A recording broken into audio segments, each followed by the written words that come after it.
Hi, my name is Megan Walsh, and I'm the Behavioral Health Director at Encompass. I'd like to welcome you to this workshop focused on helping caregivers explore the ways that they can be supportive of the children in their lives when difficult things happen. This workshop is offered in collaboration with Encompass, Trail Youth, and Empower Youth Network, and we are so glad that you're here with us today. We are going to focus tonight on recognizing the importance of encouraging emotional expression for both adults and kids. And we often will call this holding space. So, we're going to talk a little bit about what holding space means. We're also going to talk about the stress cycle and the importance of completing the stress cycle. And then hopefully, we're going to add some tools for you to take into your own lives and help you to manage handling your own stress and supporting your kids through difficult circumstances. We're going to start by watching a quick video about what holding space means. But really, what we want to talk about and think about is that when we experience difficult emotions, often we will try to control them. We think that if we can have control of our emotions, then that makes it better. And most of us try to avoid feelings of discomfort because, well, it doesn't feel great, right? So we may have been told at some point in our life that emotions are a part of ourselves that are irrational and that they need to be suppressed so that logical thought can win out. But the reality is that research shows us that suppressing or avoiding our emotions leads to a storm of increasing behaviors and even bigger feelings.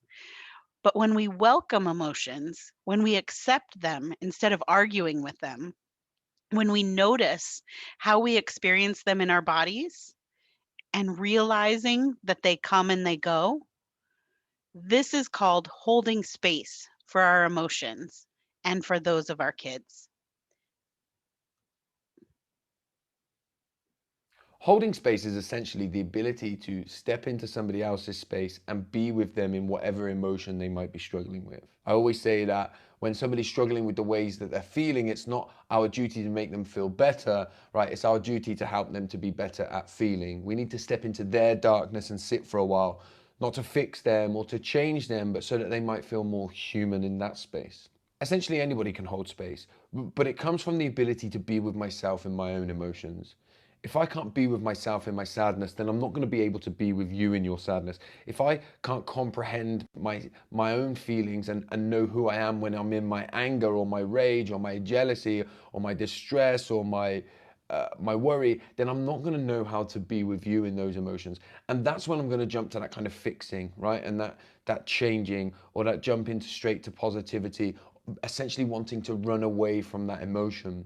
So anybody can learn to hold space, and it's really a simple thing to do, but it's all about ourselves and our ability to be with ourselves and comprehend certain emotions so that we can be with that person in them and metaphorically hold their hand through their experience and validate what they're feeling. When we jump straight to fixing, changing, and positivity, without first validating people's experiences, we devalue everything that they're going through. So the best way to learn how to do this is make it about ourselves and the regulation of our bodies when we're sitting with somebody.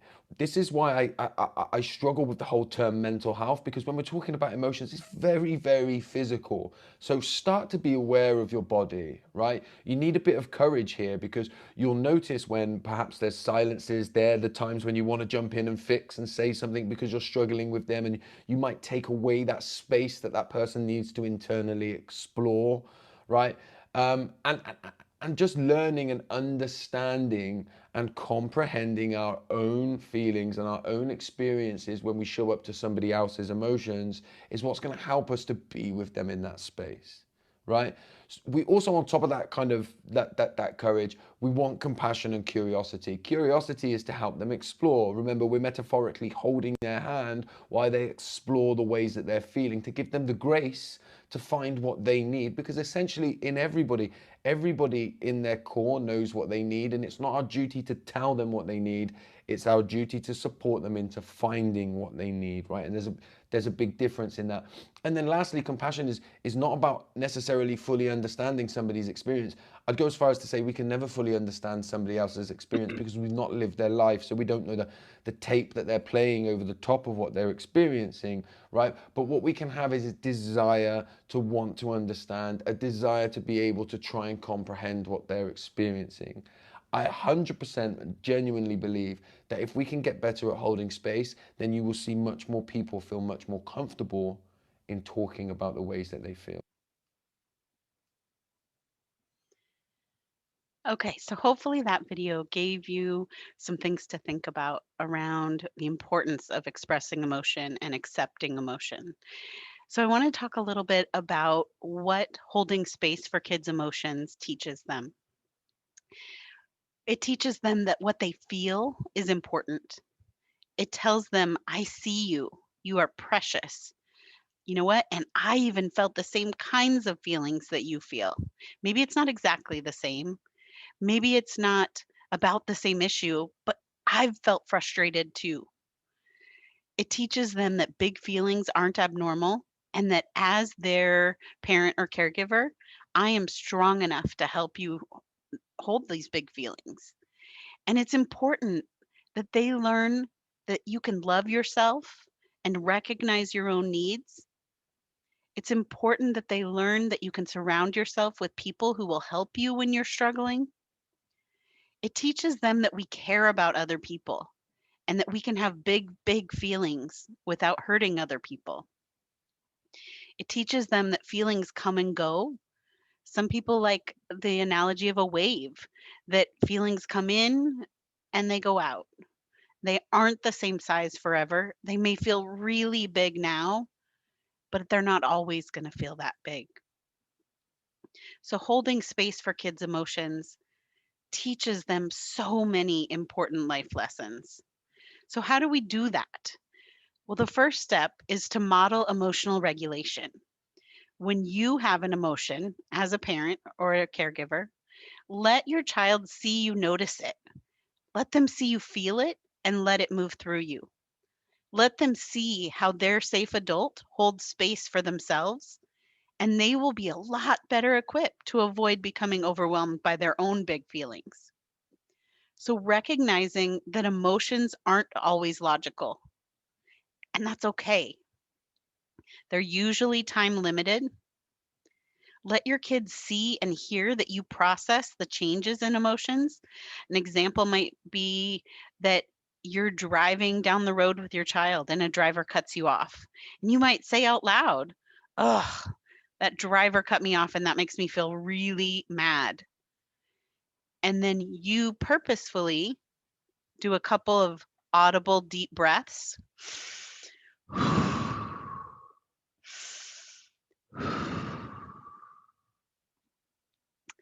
And then a few minutes later, you might say something out loud like, I felt so angry, but I don't really feel that angry anymore.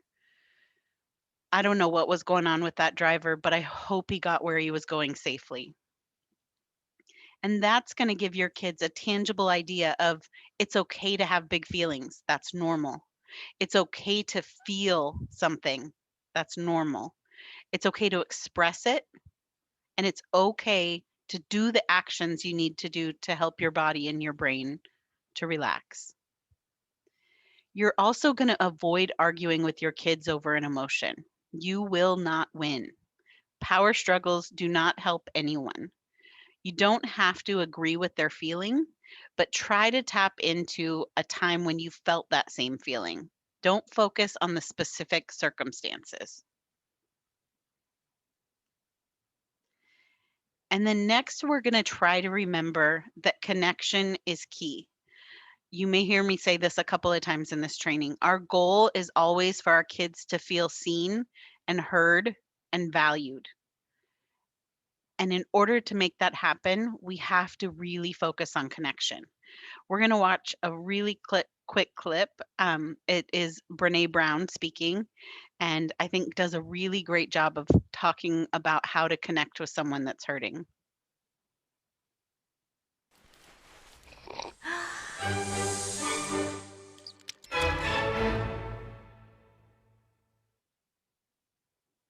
So what is empathy, and why is it very different than sympathy? Empathy fuels connection. Sympathy drives disconnection. Empathy, it's very interesting. Teresa Wiseman is a nursing scholar who studied professions, very diverse professions where empathy is relevant, and came up with 4 qualities of empathy. Perspective taking, the ability to take the perspective of another person or recognize their perspective as their truth. Staying out of judgment, not easy when you enjoy it as much as most of us do. Recognizing emotion in other people and then communicating that. Empathy is feeling with people. And to me, I always think of empathy as this kind of sacred space when someone's kind of in a deep hole and they shout out from the bottom and they say, I'm stuck, it's dark, I'm overwhelmed. And then we look and we say, hey, you climb down. I know what it's like down here, and you're not alone. Sympathy is, ooh, it's bad, no. You want a sandwich? Empathy is a choice, and it's a vulnerable choice, because in order to connect with you, I have to connect with something in myself that knows that feeling. Rarely, if ever, does an empathic response begin with "at least." Yeah. And we do it all the time. Because you know what? Someone just shared something with us that's incredibly painful, and we're trying to silver lining it. I don't think that's a verb, but I'm using it as one. We're trying to put the silver lining around it. So, I had a miscarriage. Oh, at least you know you can get pregnant. I think my marriage is falling apart. At least you have a marriage. John's getting kicked out of school. At least Sarah is an A student. But one of the things we do sometimes in the face of very difficult conversations is we try to make things better. If I share something with you that's very difficult, I'd rather you say, I don't even know what to say right now, I'm just so glad you told me. Because the truth is, rarely can a response make something better. What makes something better is connection. I love how that video ended because so often we put so much pressure on ourselves to say and do the right thing.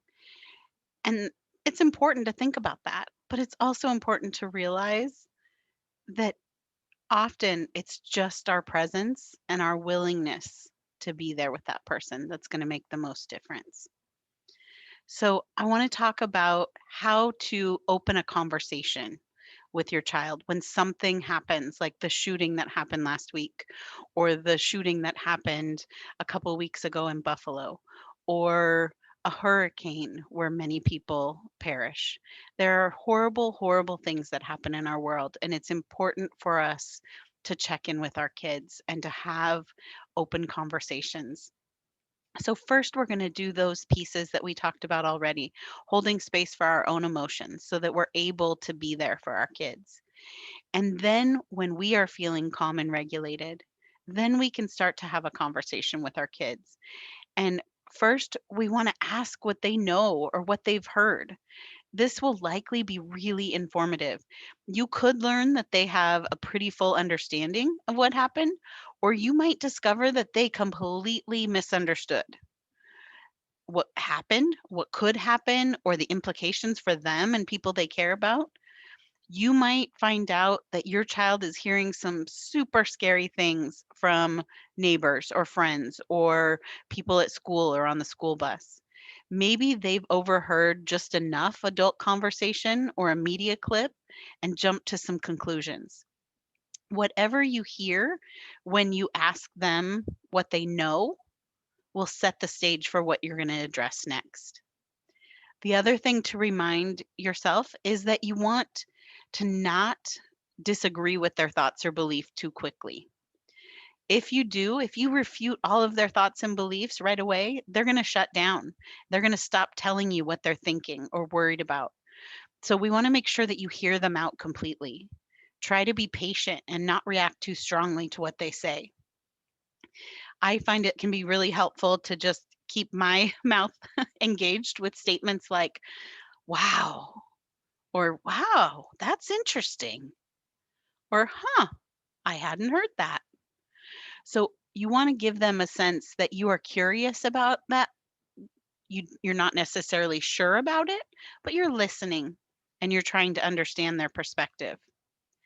When they share their thoughts, we want to ask them how that thought makes them feel, where they feel it in their body. If something makes them feel anxious, do they notice that their muscles get tight or that their stomach feels like it has butterflies? We want to help them to connect feelings with emotion. And then we want to let them know that we understand that feeling and we've felt that way before too. Often, kids don't have the experience to know that feelings are normal. So we want to really make sure that we're focusing on that. Don't belittle or minimize their feelings, even if they don't make any sense to you. Sometimes you can say things like, oh, you feel really worried and sad that something like that could happen at school too. I was so worried about that today. And then when I felt worried, I talked to my friends and I went for a walk and I reached out to your school principal to find out what the safety plan was. What did you do when you felt that way? So letting them know that it's okay to feel, it's okay to connect with other people, it's okay to get that energy out physically, and it's okay however they're feeling. We want to empower them with honest responses. We want to share that there might be some steps being taken to protect them. We want to explain that safe grown-ups are working together to keep them safe. We want to let them know what you are doing. What have you committed to do to make sure that they have a safe opportunity? Help them move toward being proactive by creating a plan for sharing their feelings, either with their friends or a safe adult. Let them know what you and people around them are doing to keep them safe. They need tangible ideas here. Help them feel heard. A really powerful technique to help kids know that you're listening to them is to repeat back what you heard them say. You're feeling really angry because kids should be safe at school. You're feeling disappointed because people shouldn't hurt each other. An added benefit of this technique is that it's also really helpful to give you some time when you aren't sure what to say. All people want to feel heard, and sometimes there just isn't anything you can do that can make them feel better. But repeating back what they have told you indicates to them that you are listening, that you care about their perspective, and that you understand. It also can encourage your child to keep opening up, which is what we want. We want to give you a chance to connect and support your child in a variety of different circumstances and situations. So, repeating back helps them to feel safe in that. And then we want to keep checking in. We want to stay attuned to where our kids are, stay connected to their emotions and their moods, and notice things that are different. Are they sleeping too much? Are they eating too much? Are they kind of sedentary? They're not moving around a lot. We want to think about what's going on for them and ask them, hey, how are you feeling today? Just normalize that feeling check in. In addition to asking about their thoughts and what they've heard, we want to ask them, how are you feeling? What are your thoughts? What do you know? What do you think I feel? What do you think about my feelings about this? What do we agree on? What do we disagree on? All of that is okay. So it's a lot about remembering that feelings are okay. For example, if your kiddo identifies that they're feeling scared, you don't want to say, oh, don't feel scared. There's nothing to be afraid of. Maybe you want to ask why they feel scared or what is most scary, or you can ask where they felt it in their body. You can validate your kids' emotions by sharing that you have some feelings and helping them to understand that in and out of feelings, that wave effect, that feelings come and go. Sometimes they feel larger and sometimes they're smaller. And then we want to really focus on letting kids lead. They know what they need oftentimes. And while we need to set up a structure for them, We need to let them have some control about how they process things. So, just as some adults thrive by watching every single newscast and some need to turn off that constant buzz, some kids will need more assurance and information and support, and others will seem completely unfazed. It's still important to bring up the topic with kids, even when they're pretending or acting like it doesn't bother them. We want to be watchful, notice their behaviors, listen to their words, notice any changes, and respond with more nurturing discussions when those feel like they're needed. So, some of the things that you might notice are what I call fear based behaviors. When a child does something you don't want them to be doing, it can be really helpful to wonder out loud to them what they had hoped would happen when they did whatever that was. Sometimes, usually, if it's a stressful situation and this happens, when we feel anxious and stressed, we can lose access to our usual coping mechanisms. And we all behave in ways that we normally wouldn't. So it can help a child to open up if we say things like, some kids are feeling really worried right now. And when I feel worried, I move around a lot. I wonder if we should dance to some fun music to help us move around together. We're going to talk in a second about the stress cycle. And those are some ways to just start those conversations when you're noticing them having a need and filling it in a way that you wish they wouldn't. We also want to think about noticing anxious feelings early. As you're watching the news or talking about an issue, you might notice that you start to feel some tightness in your chest or some discomfort in your stomach. That's your body's way of letting you know you're becoming anxious. So, talking that through within your child's hearing can be really helpful. Being mindful of your own physical stress responses can help you to choose a calming technique before things get too overwhelming. So, we want to also observe our kids for early signs of stress or anxiety. Are they speaking really quickly? Are they becoming hyperactive? Are they moving around a ton? Are they extra fussy or extra whiny? These are all signs that your kiddo could use some help with calming down their nervous system. So, we want to recognize and name the feeling and then choose a calming strategy. Might be taking a deep breath, might be lying upside down. Believe it or not, that can be really calming for different nervous systems. I know of a kiddo who often will watch TV completely upside down on the couch. And for a while, everybody was trying to get them to sit what we would, deem a typical way. But it was really calming for him to sit upside down. So then we decided to let him do it, and it's worked out really well. We want to think about drinking water. That will really help our nervous system, and our behaviors are impacted when we're even a tiny bit dehydrated. So, the more nourishment and hydration you can get, the better. We want to think about physical activity and make it fun. If we can add in these things to our kids' lives, then we're really going to help them be on the way toward moving towards completing the stress cycle. And again, we'll go into that in a second. But when you notice that more than just a conversation with your kiddo is needed, please don't hesitate to reach out to local organizations for support or to your school counselor. There are people that want to help you, want to help your family, and that recognize that these situations are really, really difficult. And having a heightened response to that is not abnormal. It's having a normal response to abnormal circumstances.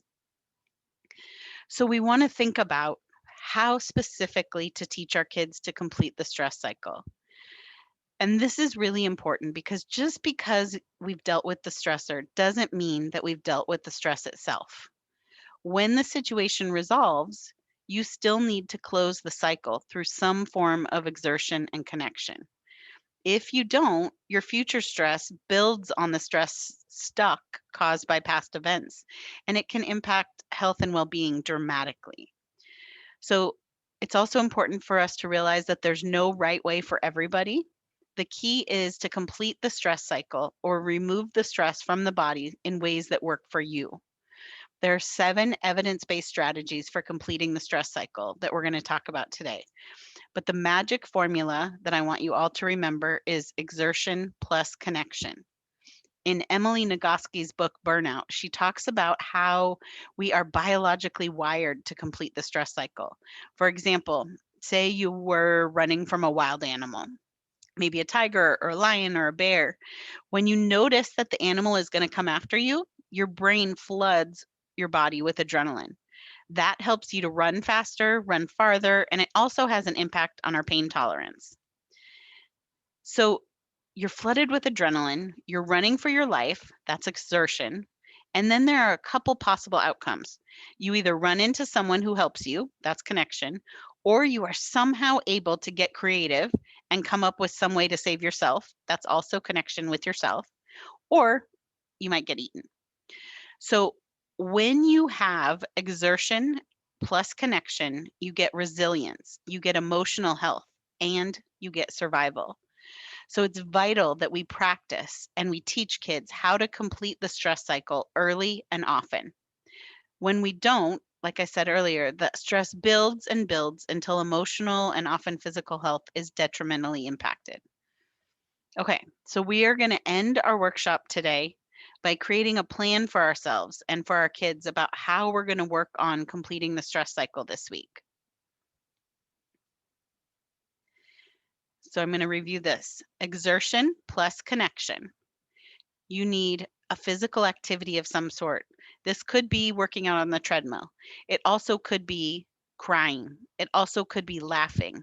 It could be breathing, deep breathing. And that needs to be paired with creative expression.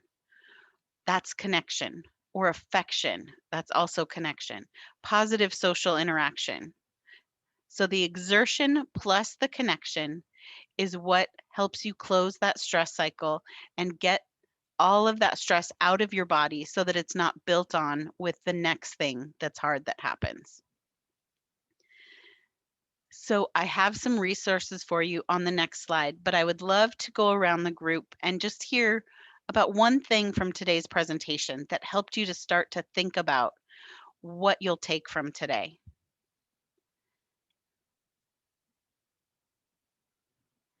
And then the resources that we've got listed here are Sesame Street and Communities, Traumatic Experiences. Sesame Street has amazing resources available on their website. PBS for Kids is another one.